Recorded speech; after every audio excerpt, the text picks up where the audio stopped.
হ্যাঁ, হ্যাঁ, এখন আমি ঠিক আছে? শুনতেছি। আচ্ছা। তো আমি আসলে হসপিটালে ছিলাম। সো আমি শেষের একটু আসলে মিস করছি। আমি জানি না যে কিন্তু আমি ওই মাঝখানের কয়েকটা স্লাইড দেখে ভাবতেছিলাম যে এই কোয়েশ্চেন গুলো করব বা হুম, একটা আপুর সাথে হয়তো এই আলাপটা তুললে আপনি আরো আমাদেরকে এনলাইটেন করতে পারবেন। একটা ব্যাপার আজকের যেটা আমার কাছে মনে হয়েছে যে সেটা হলো গিয়ে আ সার্কুলার ইকোনমিক মডেল তো আসলে এটা আমি মূলত যতটা না তোমার প্রতি কোয়েশ্চেন তার চেয়ে আসলে যেহেতু এখানে আমাদের অনেক ধরনের প্র্যাকটিশনার আর্কিটেক্ট আছে আমাদের হয়তো এই অ্যাওয়ারনেসটাকে কিভাবে চিন্তা করতেছে এভাবে ভাবতে পারি আমরা আহ, একটা বিষয় কি যে সেটা হলো গিয়ে আহ, মূল মানে আমরা আসলে আর্কিটেক্ট হিসেবে মানে আমাদের অনেক ধরনের ওয়ার্কিং ডাইমেনশন আছে অনেকেরই কিন্তু আর্কিটেক্ট হিসেবেও আসলে আমাদের এটা জানাটা দরকার কেন আমি তো আসলে মানে এটা আমার জন্য ডিরেক্টলি প্র্যাকটিসে কি আসলে এটার কোনো ইম্প্যাক্ট আছে কিনা তো আমার তখন মানে কথাগুলো শুনতে শুনতে মনে হইতেছিল যে আমরা যখন সিম্পল আমরা স্ট্রাকচার বানাই বা বড় বড় ল্যান্ডস্কেপের কাজ যে যতটুকু করি বা না করি কিন্তু আমরা তো সবাই ইন্টেরিয়র করি তো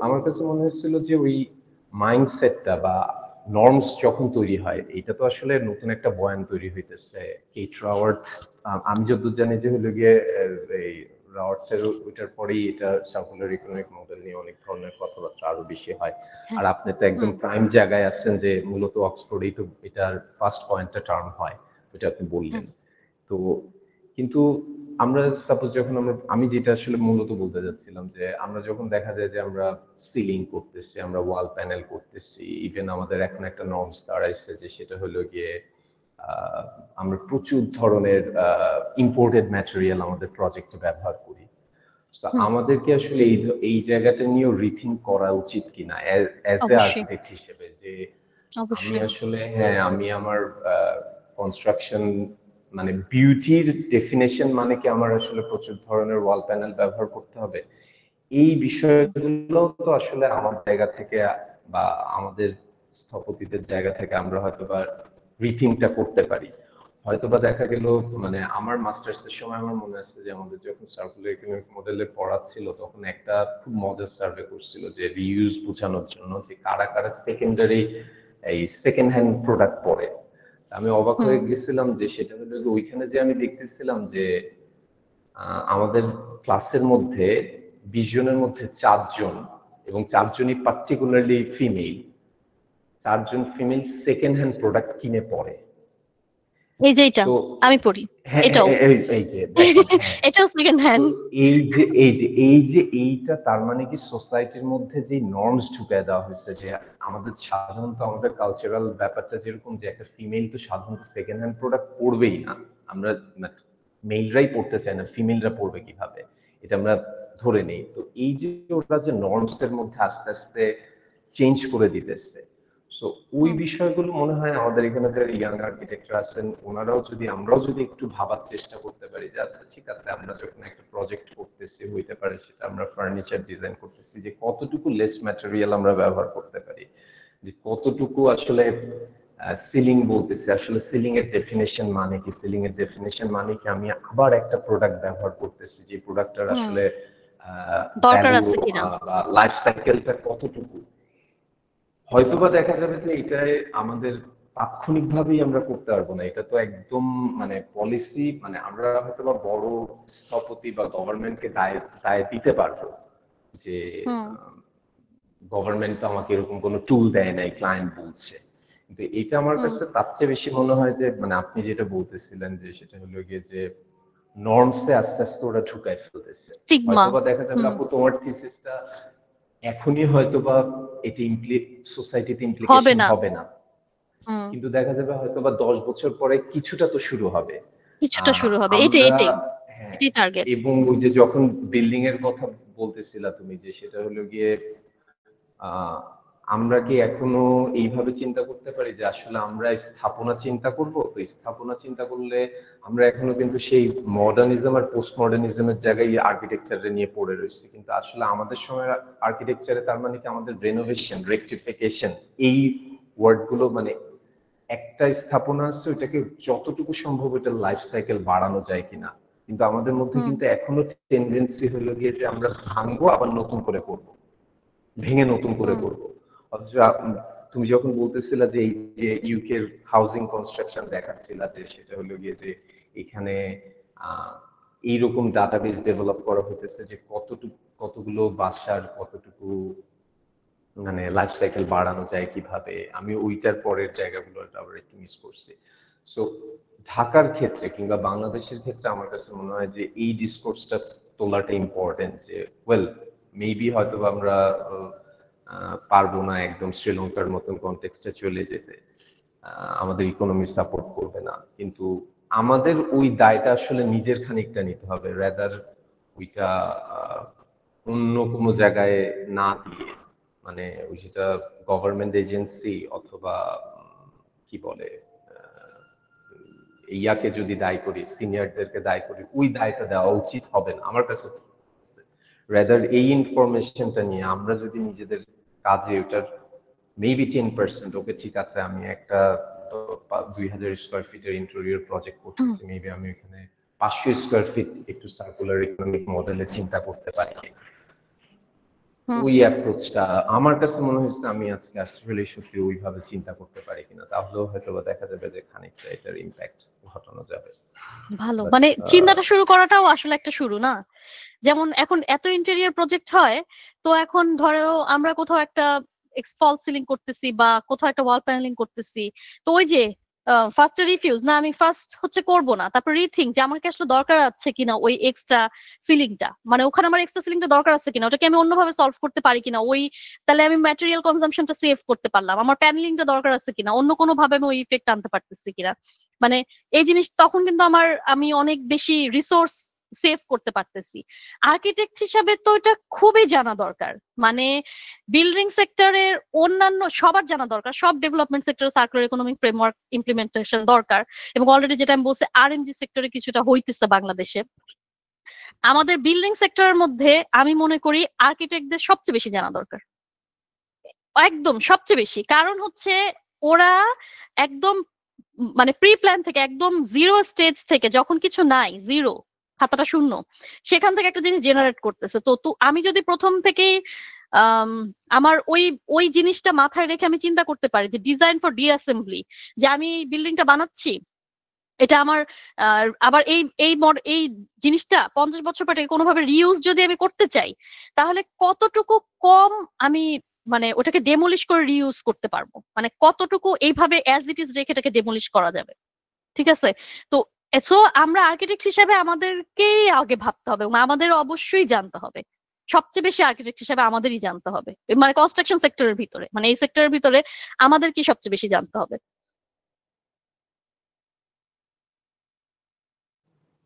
সেটাই সেটাই। Thank you. কেউ যদি আরো কোনো কিছু এই পয়েন্টে অ্যাড করতে পারে যে হ্যাঁ আসলে আমাদের প্র্যাকটিসে আমরা এটা নর্মসে কিভাবে ডেভেলপ করতে পারি, মেবি হয়তো বা তাহলে আমরা এটা ক্যারি করতে পারবো, মানে এই থিওরিটাকে তখন হয়তো বা দেখা যাবে যে আমরা প্র্যাকটিসে একটু হলেও কনভার্ট করতে পারবো। হুম।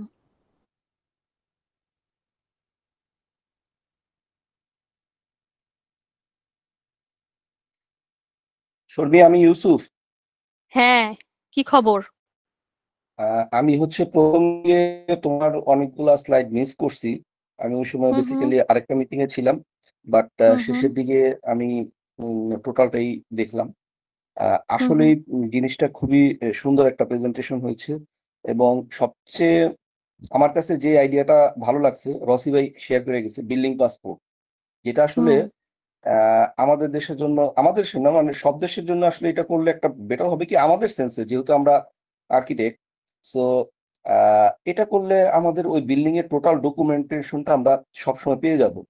এটা হ্যাঁ। আমাদের জন্য ডেফিনেটলি একটা ভালো আইডিয়া। এটা যদি আমরা করতে পারি অবশ্যই মনে হয় আমরা উপকৃত হব সবাই। আর হুম আহ, আমি আশা রাখবো যে এই প্রক্রিয়াটা চলমান থাকুক, এবং তোমার এটা যখন আরো আপডেট হবে আমরা হয়তো সে সময় এটার আরেকটা লেটেস্ট ভার্সন পাবো। এবং যদিও হুম এটা হয়তো বা সব মিলে 1.5 ঘন্টার একটা সেশন হয়েছে, 1.5 ঘন্টা হুম হুম বারবারই তুমি বলতেছিলে যে বোরিং, আসলে কিন্তু বোরিং না। আমাদের কাছে তাই, ডেফিনেটলি তাহলে তো ভালো। এটা এটা ইন্টারেস্টিং ইস্যু হয়েছে যে অনেক কিছু আসলে নতুন অনেক কিছু এখান থেকে আমরা আইডিয়া নিতে পারছি কিংবা শিখতে পারছি, জানতে পারছি। হয়তো 10-এ 10 পাই নাই, 5 তো পাইছি, ওই 5ই চলবে, হুম, অতটুকু নিয়েই চিন্তা ভবিষ্যতে। চিন্তা শুরুটাই জরুরি বেশি। হ্যাঁ, রাইট, রাইট। আর আমি বেসিক্যালি এখানে বিশেষভাবে ধন্যবাদ দিব জায়েদকে, এত সুন্দর একটা হুম, চিন্তা ওর মাথায় আসছে। ও আসলে সুবাকে আসলেই। নিয়ে অনেক অনেক চিন্তা করে, যেটা আসলে আমরা এখানে অনেকেই আছি, আমরা হয়তো এত ডিপলি চিন্তা করি না, কিন্তু জায়েদ ডেফিনেটলি অনেক চিন্তা করে। জায়েদ হুম, এখন আছে কিনা আমি জানি না। আহ, জায়েদ, এটার জন্য আমি স্পেশালি তোরে আলাদাভাবে থ্যাঙ্কস জানাচ্ছি। এবং আমাদের এখানে একজন আইটি এক্সপার্ট আছে, সৌরভ। আচ্ছা আচ্ছা সৌরভ আমাদেরকে আর্কিটেকচার লাইন থেকে আইটিতে ভালোভাবে সাপোর্ট দেয়। এটা আসলে আচ্ছা। একটা গ্রুপে থাকা খুব জরুরি, যেটা সৌরভ সবসময় নিঃস্বার্থভাবে পালন করে যায়। হুম, সৌরভরে আসলে ধন্যবাদ দিয়ে কখনো ছোট করতেও চাই না, কিন্তু ধন্যবাদ না দিলেও হয় না।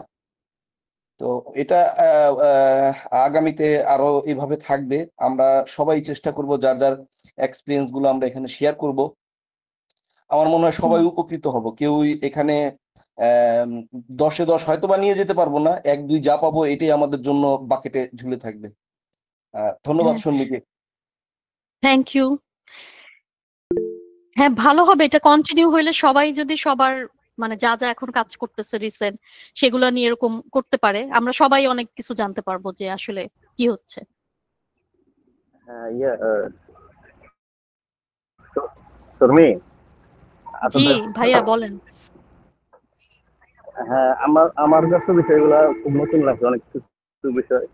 যেমন প্রথমে হুম, ইউনুস ভাই যেভাবে শুরু করছিল, খুবই সুন্দর সেশন হয়েছে। তা আমরা আবার ওই আমি ইউনুস ভাই ইউসুফ মাহবুব মাস্টার্স করতেছি হুম, ডিজাস্টার হুম, ম্যানেজমেন্টের উপরে। তো অনেক বেশি হুম, হুম, রিলেট করে আমাদের এই সামনের দিন হ্যাঁ, হ্যাঁ, পথ চালাতে। মানে খুবই ভালো হয়েছে আর কি বিষয়টা। তো হুম, হুম, আমরা চাবো এটা করতে আরো সামনে। হ্যাঁ, থ্যাংক ইউ। ইনশাল্লাহ সবার জন্যই ভালো হবে।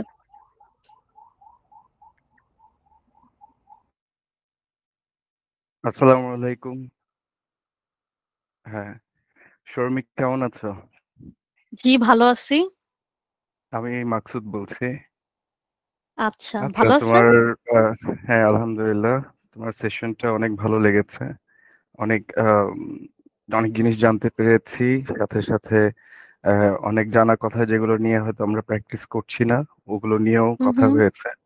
তো হুম, সবকিছু আলোচনার সাথে মানে একাত্মতা প্রকাশ করে আমিও হাসান যেরকম জিজ্ঞেস করছিল যে আর্কিটেক্টদের জানা কি দরকার, আমার আমার কাছে মনে হয় অফকোর্স তোমার সাথে একমত যে আর্কিটেক্টরা যেরকম যেহেতু জীবন সাজাচ্ছে, মানুষের জীবন সমাজ সাজাচ্ছে, অবশ্যই আর্কিটেক্টদের সচেতন হওয়ার খুব জরুরি। যেহেতু হুম, আমাদের যে সলিড মিউজিক আমরা করি, ওই সলিড মিউজিকে ডেফিনেটলি ওখানে যদি নর্মস এন্ড ভ্যালু, হাসান যেই দুটো শব্দ ইউজ করেছে, এটা যদি খুব ভালো মতো ইমপ্লিমেন্ট হয় এবং সাথে সাথে হুম, ওইটার সাথে সাথে যখন পলিসি এবং পলিসি মেকার যারা আছে তারা যদি এগুলো নিয়ে আসে, তাহলে আসলে কাজ করতে সুবিধা হয়। আমরা হুম, হুম, খুব ছোট পরিসরেই আসলে বাংলাদেশে গ্রিন বিল্ডিং নিয়ে কাজ করছি। হুম, আমি খুব ছোট একটা প্রজেক্ট এর সাথে কানেক্টেড ছিলাম, এই জন্য কিছুটা জানা হয়েছে যে আসলে লিড সার্টিফাইড যে বিল্ডিং গুলো আছে আমাদের এখানে, এখানে হুম, হুম, লিড কনসালটেন্ট এখনো ভাবে ডেভেলপ হয়নি। অল্প কয়েকজন আর্কিটেক্ট আছেন যারা সচেতন, আর এটার মূল ক্লায়েন্ট হচ্ছেন যারা খুব বড় স্ট্রাকচার করছেন। তো এই কারণে হুম, দেখা হুম, যায় যে অনেকজন ইঞ্জিনিয়ারদেরকে হায়ার করতে পারেন, কনসালটেন্টদেরকে হায়ার করতে পারেন। এই কারণে দেখা যায় যে হুম, হাই রাইজ বিল্ডিং অথবা আম, কোনো ফ্যাক্টরি, এই ধরনের বিল্ডিং এ আসলে গ্রিন কনসালটেন্টদেরকে এঙ্গেজ করা হচ্ছে। তো হুম, যেহেতু এইটা আমাদের কম আছে, এই কারণে অন্যান্য সেক্টরে ছোট স্ট্রাকচার বা ইন্টেরিয়র সেক্টরেও লিড সার্টিফিকেশন এখন দেওয়া হচ্ছে। এটা হুম, নিশ্চয়ই হুম, তুমি জানো অলরেডি। হুম, তো একটা জিনিস আমার কাছে মনে হয়েছে, আমাদের যেহেতু গ্যাস ফিল্ড আছে, আমরা আসলে ওই দিক থেকে অনেক অ্যাডভান্স, অনেক দেশে গ্যাস সিলিন্ডারেই দেওয়া হয় শুরু থেকে, আমরা তো পাইপিং করে যে টেকনোলজি ইউজ করি, এটা দেখতেই বাইরে থেকে অনেক মানুষ আসেন। সো বায়োগ্যাস হুম, নিয়ে হয়তো বা এখনই আমরা খুব বড় স্টেপ দিতে পারবো কিনা, অন্তত আরবান স্পেসে। হয়তো রুরাল এরিয়াতে এগুলো সম্ভব আমার কাছে মনে হয়। আর এছাড়া অফকোর্স ইন্টেরিয়র সেক্টরে যে নিডস গুলো আছে, হাসানের সাথে একটু আলোচনা শেয়ার হচ্ছি যে ওখানে তো আমরা যেমন লিডে খুব ইম্পর্টেন্ট পার্ট হচ্ছে যে উড গুলো আমরা ইউজ করব, it should be fast growing wood, যাতে করে গাছ যে কাটলাম ওই গাছটা আবার যখন যাতে হয় নেচারের যাতে ইম্প্যাক্টটা কম পড়ে। তারপর যেই পেইন্ট আমরা ইউজ করবো ইট should B low VOC level যাতে থাকে। এখন এগুলোর সঙ্গে ওই সেই ঘুরে ফিরে দেখা যায় যে সিমেন্ট হোক ব্রিক ফিল্ডও রিকমেন্ডেড হচ্ছে 500 মাইলস দূরে হতে হবে। এখন আমাদের কক্সবাজারেই তো দেখা যায় যে হয়তো অ্যারাউন্ড 2 to 250 মাইলস দূরে। এটা এত দূরে ব্রিক ফিল্ড, আমাদের যেহেতু ছোট এরিয়া, বাংলাদেশ ছোট, এত দূরে করা যাচ্ছে না। তো কিছু সীমাবদ্ধতা আছে, কিন্তু সচেতনতা আসছে অনেক। আর্কিটেক্ট গ্রিন বিল্ডিং নিয়ে এবং কার্বন যাতে কম প্রডিউস হয় চেষ্টা করছে। কিন্তু আমার কাছে মনে হয় সাথে সাথে এটা ইম্পর্টেন্ট যে আসলে ক্লায়েন্টকে এডুকেট করাটাও খুব জরুরি। নয়তো আমি একটা ভালো ম্যাটেরিয়াল ইউজ করতে চাচ্ছি, কিন্তু সে চিন্তা করছে আমি তো এটা আমার পাশের থেকেই পেয়ে যাচ্ছি, এই ব্রিক ফিল্ড থেকে আমি খুব কম প্রাইসে পেয়ে যাচ্ছি, বা আমি এই সিমেন্টটা খুব কমে পাচ্ছি। তো এটা ওভারঅল আসলে নর্মস এন্ড ভ্যালুতে গিয়ে আসলে থেকে, শুধু পলিসি মেকাররা পলিসি দিলেই তো হচ্ছে না। তো স্বাভাবিকভাবে এটা সচেতনতা খুব জরুরি। এই জন্য থ্যাংক ইউ তোমার আলোচনার জন্য। ভাইয়ের সাথে একটু অ্যাড করবো আর একটু দ্বিমত পোষণ করব, সেটা হচ্ছে নর্মসটা যেমন আমাদের চেঞ্জ করাটা জরুরি, কিন্তু আমি মনে করি এর থেকেও বেশি সিস্টেমেটিক্যালি পলিসিতে ইনক্লুড করা জরুরি, মানে সিস্টেমে ঢোকাটা জরুরি। মানে আমার কাছে এটা মনে হয়েছে। কারণ এই যে আপনি বললেন যে আমি ইউজ করবো বা এই ম্যাটেরিয়ালটা ইউজ করবো, আমি কেন ওইটা আনবো, আমি তো পাশা থেকেই পেয়ে যাচ্ছি। তো পাশা থেকে পাওয়াটা আপনি নিচ্ছেন এই কারণে, কারণ কোনো পলিসিতে, কোনো সিস্টেমে, কোনো আপনি এত বেশি কার্বনের বেশি এমিট করে এরকম প্রোডাক্ট নিতে পারবেন না, because this not in the policy, not in the system.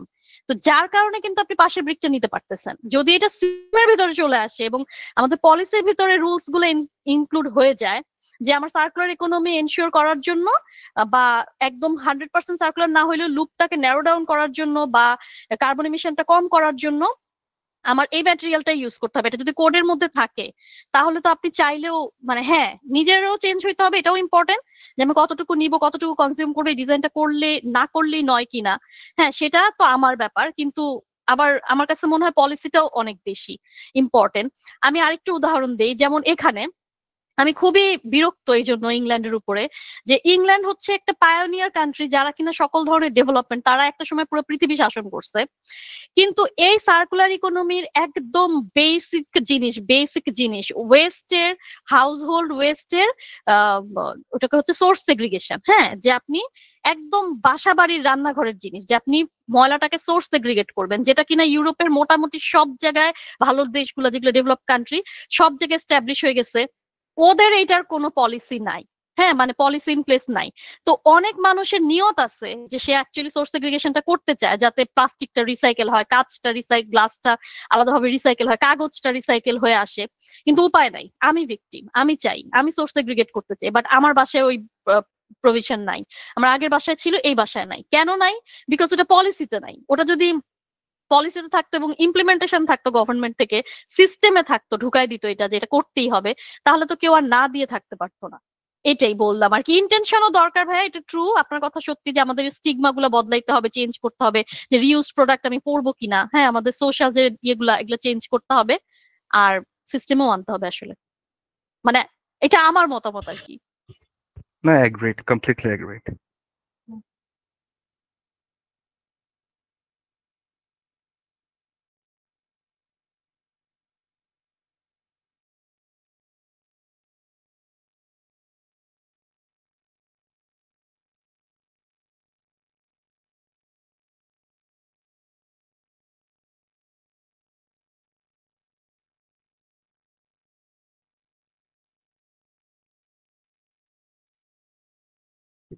যাই হোক, আচ্ছা আমি আচ্ছা বলেন লিমন ভাই, বলেন। আচ্ছা, তোমার প্রেজেন্টেশন অসাধারণ, আমরা অনেক কিছু শিখেছি। আশা করি এটা যখন আপডেট হবে আমাদের সাথে আবার এরকম সেশন হবে। এবং এছাড়াও অন্য যে কোনো বিষয় ধরো আমাদের এখানে যে সমস্ত ফ্যাসিলিটিস গুলা অ্যাবসেন্ট আছে এখনো, সেই সমস্ত বিষয়ে মানে তোমার মানে টিচিং পেশায় যেহেতু আসো, শুধু তো এইটা না, টিচিং পেশার যে কোনো বিষয় সাবজেক্ট যেটা আর্কিটেকচার রিলেটেড, অথবা আমাদের মানে ট্রাফিক সিস্টেম থেকে শুরু করে অন্য যে কোনো ব্যাপার, বিল্ডিং ম্যাটেরিয়ালস এর উপরেও হয়তো মানে ওদের কি আছে, এগুলোও যদি আমরা একজন আরেকজনের সাথে নলেজ শেয়ার করি, আমরা মনে হয় প্রতিনিয়তই আমরা নতুন কিছু, যেমন আজকের কথা অনেকগুলো ওয়ার্ড আমি লিখে রাখছি যেগুলো একদমই আমার কাছে নতুন মনে হয়েছে। তো এরকম আমরা অনেক কিছু শিখতে পারবো, এই একটা বিষয়। আর কার্বন নিঃসরণের জন্য বাংলাদেশেও আসলে অনেক ধরনের কাজ হচ্ছে। যেমন একসময় আমরা গার্মেন্টস এর সব ওয়েস্টেজ গুলাই আসলে নদীতে নালায় ফেলতাম। এখন যেমন সরকার থেকে কিছু রুলস হওয়ার কারণে অনেক গার্মেন্টস যেমন ইটিপি করার জন্য তারা বাধ্য হচ্ছে। হয়তো দেখা যাচ্ছে ওইটারই আবার আরেকটা লাইন আবার হয়তো নালার দিকে দিয়ে রাখতেছে, বাট মনিটরিংটা হয়তো পুরোপুরি হয় না বলে এটা করতে পারতেছে। বাট এটার রুলস অনুযায়ী তাকে এটা করতে হচ্ছে, এই একটা বিষয় আছে। আবার যেমন পোড়া ইট, যেটা আমরা আগে লাকড়ি দিয়ে পোড়ায়া, কয়লা দিয়ে পোড়ায়া তৈরি করতাম, সেটাও বন্ধ করার জন্য যেমন 2025 একটা ডেডলাইন ছিল, হয়তো সেটা বাস্তবায়ন করতে পারে নাই, বাট এটা একটা ডেডলাইন ছিল যে 2025-এর পরে আর এভাবে কয়লা দিয়ে পোড়ায় আমরা ইট তৈরি করব না, আমরা হয়তো মানে ব্লক ইটে চলে যাব, এরকম একটা ছিল। হয়তো সেটা 2025-এ হয় না, হয়তো 30-এ হবে, 35-এ হবে, বাট এটা নিয়ে কাজ হচ্ছে। তারপরে তোমার যেমন সিওয়ারেজ ট্রিটমেন্টের ব্যাপারেও আমার মনে হয়, আমার যতদূর জানা, আমাদের ঢাকার যেটা, এটা আমি শুনছিলাম যে এশিয়ার সর্ববৃহৎ না হলেও মানে কয়েকটা নাম্বারের ভেতরে আছে। হ্যাঁ, যেখানে আমরা লিকুইড ওয়েস্টেজ যেটা, সেটাকে আমরা আবার ড্রিঙ্কিং ওয়াটারে রূপান্তর করছি।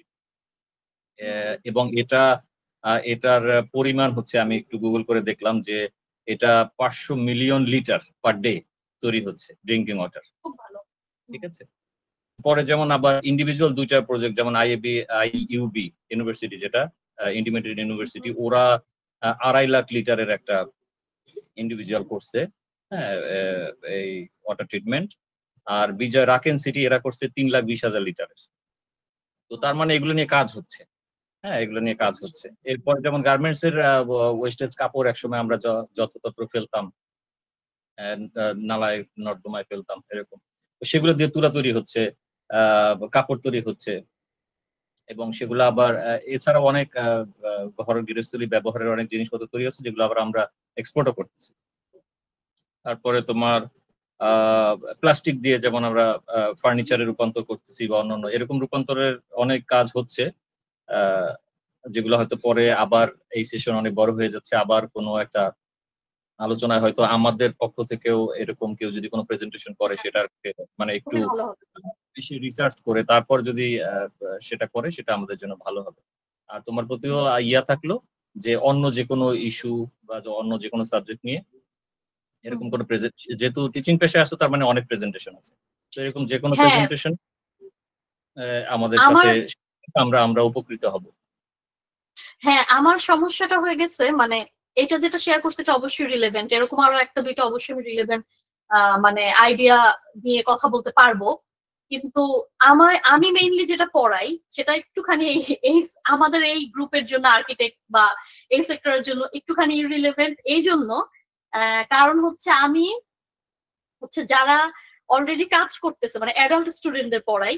তো এটা হচ্ছে, আমি যেটাতে পড়াই এটা হচ্ছে গভর্নমেন্ট ফান্ডেড প্রজেক্ট, যারা হচ্ছে গ্রিন স্কিল, গভর্নমেন্ট হচ্ছে গ্রিন স্কিলকে মানে ডেভেলপ করতে চাচ্ছে। এই যারা ওয়ার্কিং গ্রুপ এই কনস্ট্রাকশন সেক্টরে বা বিভিন্ন ডেভেলপিং সেক্টরে কাজ করে, কিন্তু গ্রিন স্কিলস সম্পর্কে ওদের আইডিয়া নাই। হ্যাঁ, কার্বন ম্যানেজমেন্ট, সাস্টেনেবিলিটি, এগুলো সম্পর্কে আইডিয়া নাই। তো আমি অ্যাকচুয়ালি তাদেরকে পড়াই। তো যার কারণে এই কার্বন ম্যানেজমেন্ট আর সাস্টেনেবিলিটি মানে এই কোর্স গুলো মনে হয় না একদম আপনাদের মানে এতটা উপকারে লাগবে। এটা তো আসলে আমার প্রজেক্টের কথা বললাম, এই জন্য অনেক বেশি রিলেভেন্ট লাগছে। আরেকটা যেটা আমি সাবমিট করাই সেটা হচ্ছে ডোমেস্টিক ফিটিউকের। তো এটা একদমই আপনাদের কাজে লাগবে না, কারণ ওদের বিল্ডিংই ডিফারেন্ট, ওদের কনস্ট্রাকশনের সিস্টেমই ডিফারেন্ট, ওদের রেট্রোফিট তো অনেক কারণে হয়। হ্যাঁ, আমাদের ভূমিকম্পের জন্য আমরা রেট্রোফিট করে স্ট্রং করার জন্য। হ্যাঁ, তারপরে হচ্ছে আমরা বন্যার জন্য রেট্রোফিট করতে পারি, আমাদের তো বন্যার সমস্যা। তারপর কনজারভেশন করে, সেটাও তো রিফারবিশমেন্ট রেট্রোফিট। ওরা করে এনার্জি এফিশিয়েন্ট রেট্রোফিট, মানে এনার্জি এফিশিয়েন্ট করার জন্য রেট্রোফিটিং করে, যেটা আমাদের কনটেক্সটের সাথে একদমই যায় না। আমাদের দরকার হয় না, আমাদের এনার্জি এফিশিয়েন্ট রেট্রোফিটিং একদমই দরকার হয় না। আমাদের যেটা দরকার হয় সেটা হচ্ছে যে স্ট্রং বিল্ডিং আরো স্ট্রং করার জন্য, ডিউরেবল এর জন্য রেট্রোফিট করে অনেক বছর পরে। এই জন্য আমি যেগুলো পড়াই আসলে ওইটা বেশি একটা হয়তো রিলেভেন্ট হবে না এখানে কারোর সাথে, কিন্তু আমি আমার প্রজেক্টের কাজে যদি আরো অগ্রসর হয় আমি হয়তো সেটা নিয়ে বলতে চাবো, আমার জন্যই ভালো হবে। আমি আমি বলতে পারলে আমার আসলে প্র্যাকটিস হয়, যাতে আমার সুপারভাইজারদের সামনে কথা বলতে পারি। তো আমি আমার সুপারভাইজারদের সামনে খুবই ভয় থাকি, হ্যাঁ, খুবই আস্তে আস্তে কথা বলি, ওয়ার্ড ভুলে যাই। তো ওরা, আমি বলি কি, আমার পাবলিক, আমি যে কোনো ধরনের মানে পাবলিক স্পিকিং এর অপরচুনিটি মিস করি না। কোথাও যদি পোস্টার ডিসপ্লে করতে হয় বা কোথাও কোনো কিছু করতে হয় আমি মিস করি, আমি সবগুলোতে যাই। তা আমি ওদেরকে বলি কি যে আমার যে পাবলিক স্পিকিং এর যে জড়তাটা আছে সেটা কাটানোর জন্য আমি যাই। ওরা কোনোভাবে এটা মিলাইতে পারে না, ওরা বলে তুমি লেকচারার হিসেবে কাজ করতেছো, তোমার কেন এটা সমস্যা হয়? আমি বলছি কারণ হচ্ছে আমি যখন পড়াই ওদেরকে তখন আমি জানি ওরা আমি যা জানি এটা ওরা জানে না, এই জন্য আমার সমস্যা হয় না। কিন্তু আমি যখন তোমাদের সামনে আসি আমি জানি তোমরা সব জানো, আমি একটা ভুল করলে ধরে ফেলবা, এই জন্য আমার তখন ভয় লাগে। তো আমি যদি প্র্যাকটিস করি আমার জন্যই ভালো, যে আমার পাবলিক স্পিকিংটা অনেক মানে আরো ফ্লুয়েন্ট হবে আর কি, আমার জন্য ভালো। শেয়ার করতে পারলে আমার নিজেরও ব্রেন ক্লিয়ার হবে যে এটা এটা এটা। সুবার যে আমাদের আগের কমিটি এবং এই কমিটি আমরা চেষ্টা করতেছি আইবির মেম্বার বাড়ানো থেকে শুরু করে অন্য যে কোনো বিষয়ে আমরা অনেক সেশন করি, অনেক ওয়ার্কশপ করি। তো এটায় তুমি যুক্ত হইলা, সবারই আমার মনে হয় অনেক উপকৃত হয়েছি আমরা, এবং ভবিষ্যতে এটা কন্টিনিউ করবে। সুবাকে ধন্যবাদ জানাই, তারা এরকম যারা দায়িত্বশীল আছে, আমিও একটা পার্টে আছি। তো আমরা ইনশাল্লাহ ভবিষ্যতে আরো এরকম আয়োজন করব, যাতে সবাই তাদের নিজেদের স্কিল গুলাকে শেয়ার করে আমরা নিজেদের আরেকটু ডেভেলপ করতে পারি। ধন্যবাদ। ঠিক আছে, সবাইকে ধন্যবাদ। সবাই, আমি হচ্ছে যে কি বলে আমার ইয়েতে যায়, আমার রিসার্চগেট অ্যাকাউন্টের লিংক আবার দিয়ে দিব, যদি সবাই যে আমার পেপারটা পড়ে আসে আমার অনেক ভালো হবে। ঠিক আছে, আমি ঠিক আছে, আমার ইয়ে বাড়বে, আমার রিচ বেড়ে যাবে, যে আমার পেপার অনেক বেশি মানুষ পড়তেছে, রিড বেড়ে যাবে। So that will be good. আর আর সবাই যে যা যা কাজ করতেছো সবাই প্লিজ এটা নিয়ে আমি চাবো যে সবাই যদি মানে এক প্রতি সপ্তাহে হয়তো হবে না, ফোর্থ নাইটে অথবা মান্থলি করলেও আমার মনে হয় এটা একটা ভালো ইনিশিয়েটিভ হবে, যে এইটা কাজ করতেছে আর কি।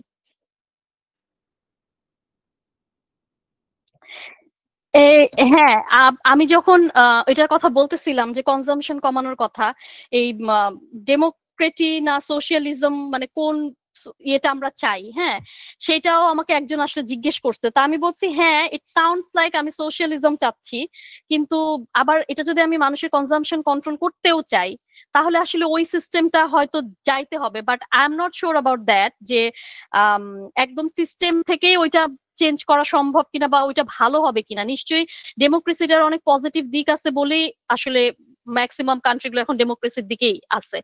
এখন ওই যে ওইটা বললাম যে সোশ্যাল সাস্টেনেবিলিটি, যে আমি যদি এখন পুট করে চাপায় দিই যে না তোমাকে কম কনজিউম করতেই হবে, কিন্তু মানুষ স্যাটিসফাই হইলো না, তাহলে তো আবার হচ্ছে যে সোশ্যালি সাস্টেনেবল হইলো না। মানুষ যদি স্যাটিসফাই না থাকে, ঠিক আছে, সোশ্যাল সাস্টেনেবল হইলো না।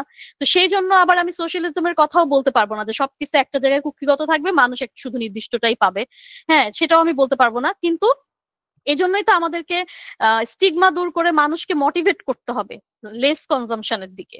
ঠিক আছে, তো এইটা হয়তো করতে পারি। আর ওইটা ডিরেক্টলি আমার এই জিনিস আমার রিসার্চের ভিতরে একদম সরাসরি নাই, তবে আমি যেটা প্রপোজ করব সেটা আমার মানে চেষ্টা হচ্ছে যে আমি সোশ্যাল ইয়েটা জানতে চাবো, মানে ওদের মতামতটা, যে ওরা কি এটাকে একসেপ্ট করতেছে কিনা বা ওরা এটাকে কিভাবে দেখতেছে সেটাকেও আমি গ্রাহ্য করবো। আদারওয়াইজ আমি তো বলতে পারবো না যে আমি সাস্টেনেবল সার্কুলার ইকোনমির ফ্রেম টুল ডিজাইন করছি, কারণ যেহেতু সোশ্যালি সাস্টেনেবল না।